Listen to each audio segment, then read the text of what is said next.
Hello dears, തമ്പനയിൽ പറഞ്ഞതുപോലെ lining ശരിയായ രീതിയിൽ എങ്ങനെ ഇടാമെന്നാണ് നമ്മളിന്ന് നോക്കാൻ പോകുന്നത്.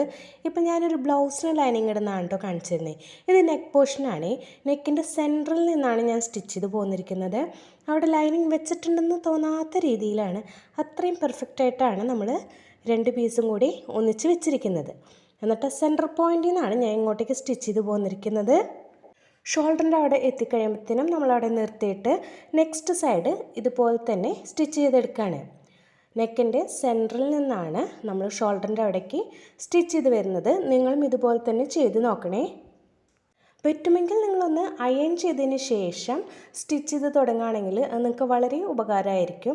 അത് നമ്മൾ ഏത് മെറ്റീരിയൽ സ്റ്റിച്ച് ചെയ്യുമ്പോഴും അതിന് മുന്നായിട്ട്, കട്ട് ചെയ്യുന്നതിന് മുന്നായിട്ട് നമ്മളൊന്ന് അയൺ ചെയ്തിട്ട് എടുക്കുകയാണെങ്കിൽ നമുക്കത് കട്ട് ചെയ്യാനും സ്റ്റിച്ച് ചെയ്യാനും എല്ലാം വളരെ ഉപകാരമായിട്ട് കിട്ടും. പലരും ശ്രദ്ധിക്കാതെ പോകുന്ന കാര്യമാണ്, അപ്പോൾ അതൊന്ന് ശ്രദ്ധിച്ചേക്കണേ. നെക്കിൻ്റെ പോർഷൻ സ്റ്റിച്ച് ചെയ്തതിന് ശേഷം നമ്മൾ ഷോൾഡറാണ് സ്റ്റിച്ച് ചെയ്യുന്നത്.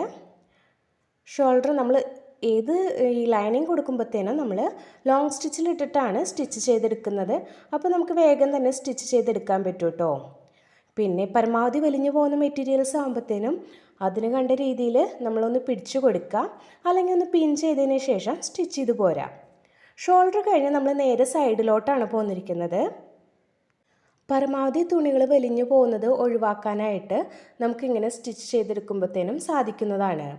അപ്പോൾ അത് ഒന്ന് ശ്രദ്ധിച്ചാൽ വളരെ നന്നായിരിക്കും.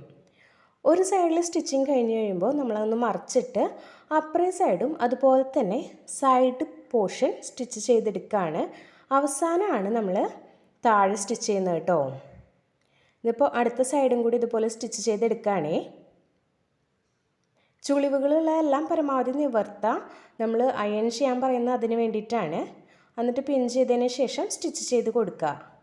കുറച്ചെല്ലാം നമുക്ക് എക്സ്ട്രാ നിൽക്കുന്നുണ്ടായിരിക്കും, അപ്പോൾ അതുമാത്രം നമുക്കൊന്ന് കട്ട് ചെയ്ത് ഫിനിഷ് ചെയ്താൽ മതി. ഓക്കെ, സൈഡ് കഴിഞ്ഞ് നമ്മൾ ഷോൾഡറിൻ്റെ പോർഷനാണ് കേട്ടോ സ്റ്റിച്ച് ചെയ്ത് കൊടുക്കുന്നത്. ഞാൻ ഈ കാണിക്കുന്ന രീതിയിൽ തന്നെ നിങ്ങൾ ചെയ്ത് പോവാന്നുണ്ടെങ്കിൽ നിങ്ങൾക്ക് വളരെ ഫിനിഷിംഗ് ആയിട്ട് സ്റ്റിച്ച് ചെയ്തെടുക്കാൻ പറ്റും. എല്ലാവരും ഇതുപോലെ തന്നെ ഒന്ന് ചെയ്ത് നോക്കണേ. ഇത്രയും കഴിഞ്ഞു. നമുക്ക് ലാസ്റ്റ് നമ്മൾ താഴത്തെ പോർഷനാണ് സ്റ്റിച്ച് ചെയ്യുന്നത്. അതും സെൻറ്റർ പോർഷനിൽ നിന്ന് ഒരു സൈഡിലേക്കാണ് ആദ്യം സ്റ്റിച്ച് ചെയ്യുന്നത്. ശേഷം മറിച്ചിട്ടിട്ട് അപ്പുറത്തെ സൈഡും കൂടി ഫിനിഷ് ചെയ്തെടുക്കുകയാണ്. ഓക്കെ, ക്ലിയർ ആയല്ലോ. ഇതാണ് നമുക്ക് ഫൈനൽ ലുക്ക് കിട്ടിയിരിക്കുന്നത്. ചുരിദാർ ടോപ്പിനാണെങ്കിലും ഇതുപോലെ തന്നെയാണ് കേട്ടോ നമ്മൾ സ്റ്റിച്ച് ചെയ്തെടുക്കുന്നത്. സംഭവം ഇഷ്ടപ്പെട്ടെങ്കിൽ ഒന്ന് ലൈക്ക് ചെയ്യാൻ മറക്കല്ലേ. സബ്സ്ക്രൈബ് ചെയ്യാതെ കാണുന്നവരാണെങ്കിൽ അതുകൂടി ഒന്ന് ചെയ്തേക്കണേ.